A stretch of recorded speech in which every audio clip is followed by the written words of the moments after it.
بسم اللہ الرحمن الرحیم۔ ذات کے خالی پن کا مداوع، یاسین مجاہد کی کتاب،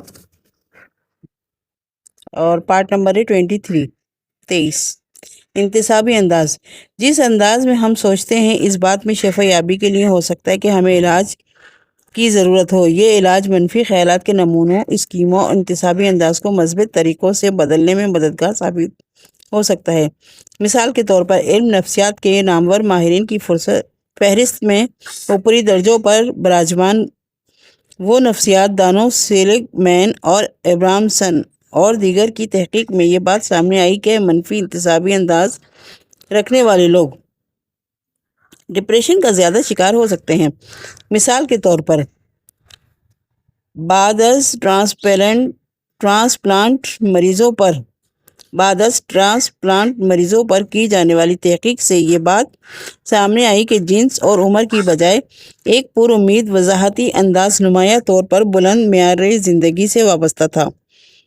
سادہ الفاظ میں اسے بیان کیا جائے تو یہ بات ہے کہ جب کوئی منفی وقوع ہوتا ہے جس پر قدرت نہ ہو تو منفی انتصابی انداز رکھنے والے افراد اس کا الزام خود پر دھرتے ہیں، اور انہیں یقین ہوتا ہے کہ اس منفی تجربے کا سبب کبھی دور نہ ہوگا، اور انہیں یہ بھی یقین ہوتا ہے کہ یہ منفی واقعہ زندگی کے ہر پہلو کو متاثر کرے گا۔ جب کوئی مثبت واقعہ ہوتا ہے، منفی انتصابی انداز رکھنے والے افراد عمومی انداز کو الٹا دیں گے۔ یہ لوگ مثبت واقعات کو عارضی اور صرف قسمت کی یاوری خیال کرتے ہیں۔ انہیں یقین ہوتا ہے کہ مثبت پیش رفت عارضی نوعیت کی ہے، اور یہ کہ اس مثبت واقعے کی گنجائش محدود ہے۔ اس قسم کے ناموافق خیالات کا نمونہ منفی خیالات کا ایک چکر قائم کر کے ڈپریشن کے خطرے کو بڑھا دیتا ہے اور مسئلے کو مستقل قائم رکھتا ہے۔ وہ اشخاص جو مثبت انتصابی انداز کے حامل ہوتے ہیں وہ زندگی کے ایسے منفی تجربات کو جن پر اختیار نہیں ہوتا بالکل ہی الگ انداز میں نمٹاتے ہیں۔ یہ خود پر الزام نہیں دھرتے، وہ اس بات پر یقین رکھتے ہیں کہ یہ منفی تجربہ حالت عارضی ہے، اور یہ کہ اس کا دائرہ زندگی کے تمام پہلوؤں پر محیط نہیں ہے۔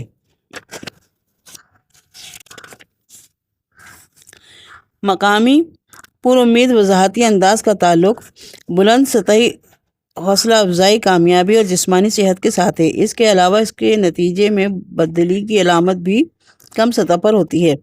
مثال کے طور پر نولن ہالیکوما-گریکس اور سیلگ مین نے مڈل کلاس کے بچوں پر ایک تحقیق کی جس سے ظاہر ہوتا ہے کہ نا امیدی پر مبنی سوچ کی تربیت کر کے اگر اسے امید بھری سوچ میں تبدیل کر دیا جائے تو اس سے ڈپریشن کے واقعات میں نمایاں کمی دیکھنے میں آتی ہے۔ اسلامی انتصابی انداز۔ جب ہم دنیا کو دیکھنے کے بارے میں قرآن و سنت کے انداز نظر کو دیکھتے ہیں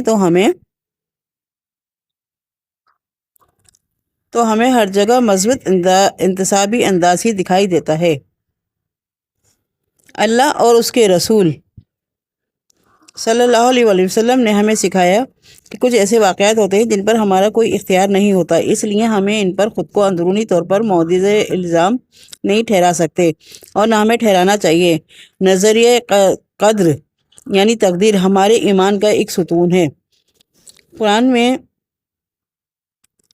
اللہ فرماتا ہے، 57 سورت ہے اور آیت نمبر 22 اور 23 ہے، جس کا ترجمہ یہ ہے: کوئی مصیبت ایسی نہیں جو زمین میں یا تمہارے نفس پر نازل ہوتی ہے اور ہم نے اس کو پیدا کرنے سے پہلے ایک کتاب میں لکھ نہ رکھا ہو۔ ایسا کرنا اللہ کے لیے بہت آسان ہے۔ یہ سب کچھ اس لیے ہوتا ہے تاکہ جو کچھ بھی نقصان تمہیں ہو اس پر تم دل شکستہ نہ ہو، اور جو کچھ اللہ تمہیں عطا فرمائے اس پر پھول نہ جاؤ۔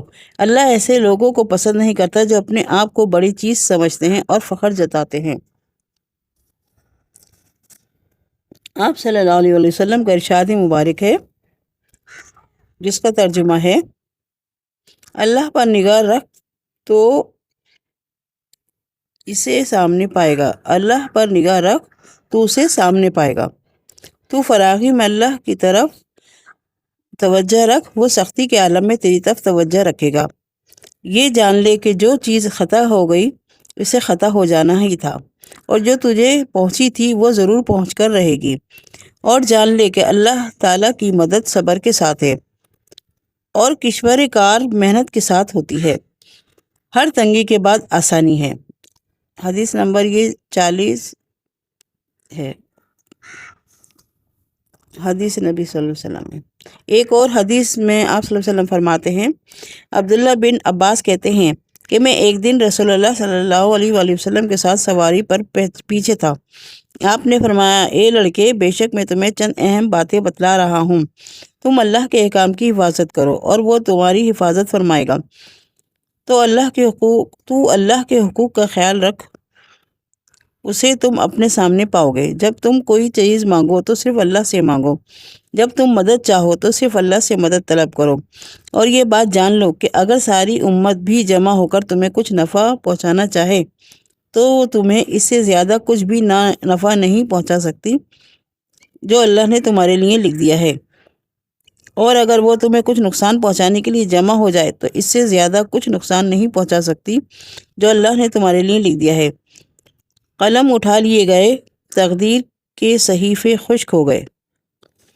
نبی اکرم صلی اللہ علیہ وآلہ وسلم نے اللہ کے حکم یعنی تقدیر کے بارے میں فرمایا ہے، قلم اٹھا لیے گئے، صحیفے خشک ہو گئے۔